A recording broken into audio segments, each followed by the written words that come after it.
up, you guys? It's your boy the Kryptonian saying here, bringing you a review for One Piece chapter 212.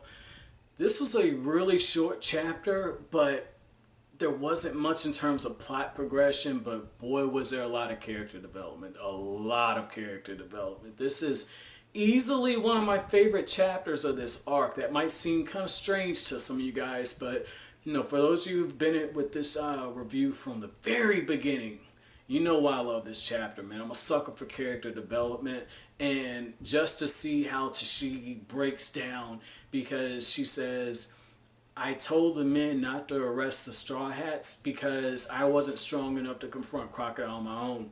I wasn't strong enough to stop him. And Smoker basically tells her, look, if you're going to cry, use that pain and get stronger. He gives her some tough love. And I'm loving Smoker for that reason, because I'm a big proponent, okay? I'm a really big proponent that men, women, it doesn't matter, okay? Young or old, it doesn't matter. You call everything down the middle. You treat everybody the same. You know, like I'm just as hard on a woman as I am on a man. And some people say, oh, you should be soft with women. You should be this way with... No, I treat everyone the same. I call it right down the middle. If you fuck up, you fuck up.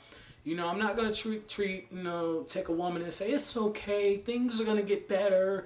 You know, maybe there's next time. And then turn around and tell a boy or a man, hey, you messed up. Next time you better get this together. I'm not going to do that. I'm going to be just as hard and fair and balanced with everyone.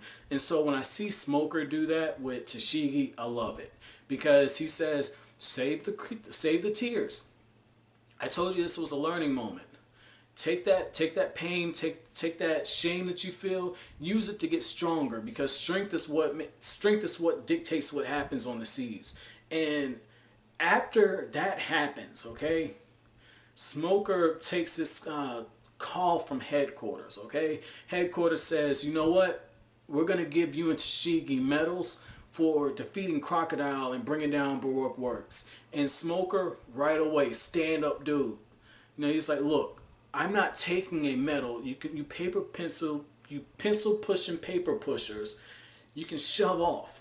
The Straw Hats defeated them. I don't care if it looks bad for the government to say that a group of pirates brought down Baroque Works and took down one of the 7 warlords of the sea. I don't care. We didn't do this. And he tells Hina, the chick who showed up in the beginning of the chapter, right? You know, I believe she's on the same level as Smoker, but he tells her, like, look, like, I can't do this, because you got poor Tashigi breaking down into tears because she couldn't stand up to Crocodile. We didn't do this. We should not take credit for stuff that we didn't do. That's a good man right there. That's within my honor system, my code as a man. So I love that, and it just speaks volumes about Crocodile, you know, because when he's first introduced, he's kind of mysterious, you know, I'm gonna go get pirates, they're really, really bad, like that's how that's how Smoker comes off. And so when it comes to taking credit for Crocodile, he would gain everything by it, but he just turns it away. And that's just very beautiful to me. And given what we've seen in his character before, it's not out of character, because Oda was setting it up after the introduction of Ace, and you know, the whole thing with Smoker, and Smoker telling Tashigi, you know, pay attention to how things go in Alabasta, because what you see in this country is going to shape how you're going to be as an individual. You know, when it comes to things like this, you pay attention, you don't interfere. And it's something really good right now. It reminds me of what's going on in Dragon Ball Super, where Gosa, the Kaioshin for Universe 10 in Dragon Ball Super, is telling Zamasu, or Zamas, as he's going to be called. That's the proper way to say his name, Zamas. But Zamas, it wants to interfere, and Gosa says, we're Kaioshins. We watch, we observe, we learn. And that's basically what Smoker told Tashigi to do at this point.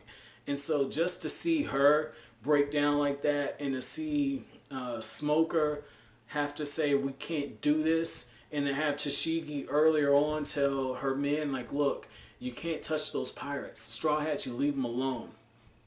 Just to see all of that their characters, they're growing. They're getting layers added to them. And the reason why I love chapters like this is because a lot of writers, when they get these really, really big casts, they tend not to develop the characters very well. You see them, and then they serve like a certain niche. Like, this is the funny guy, this is the tough guy, this is the glutton, this is the guy with the anger problem, this is the sweetheart, this is the eye candy. All of these characters have layers to them. All of them. And it's really reminding me of what you see in Game of Thrones in the books.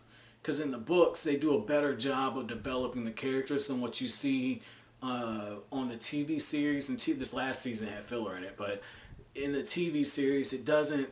They're condensing a lot down into 7 to 10 episodes, you know. So this was really good just to see this bit. There's a really, really good short chapter, but very to the point, man. Very to the point. And one other thing, even with Vivi, you know, they're opening the door with Pell, and I know you guys keep saying there's a rant coming, right? When I first started reviewing Alabasta, one of you guys was like, oh, you're going to hate Pell.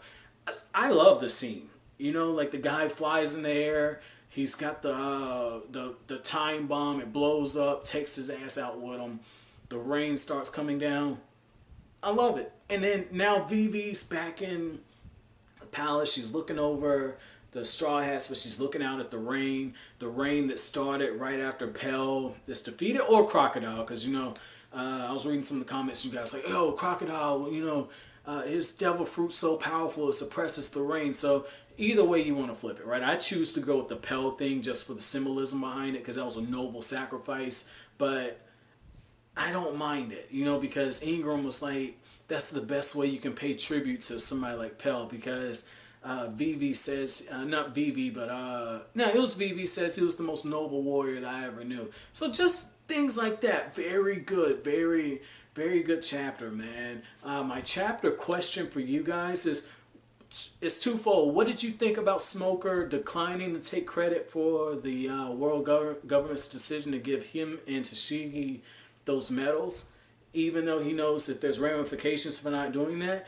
And then the second question is, why do you think that the world government is against pirates getting credit for something like this? And it's okay if, you know, you're already caught up, and I know most of you guys are. You're just kind of going down memory lane while I experienced this for the first time. But it's okay if you say, hey, well, later on in the story, you know, you learn that the government feels this type of way about pirates. That type of stuff's okay, you know, have free reign on this. But why did you think that they were against it? Because they let the warlords do their thing, you know. Like, I don't see the issue with it. But, and that might have something to do with why Sanji was saying we don't want to get caught up in politics. But as always, if you like anything I had to say, hit that like button, comment, rate, subscribe, and share. Greatly appreciate it, guys. That's it. Thanks for watching Kryptonian Saying. Have an awesome day.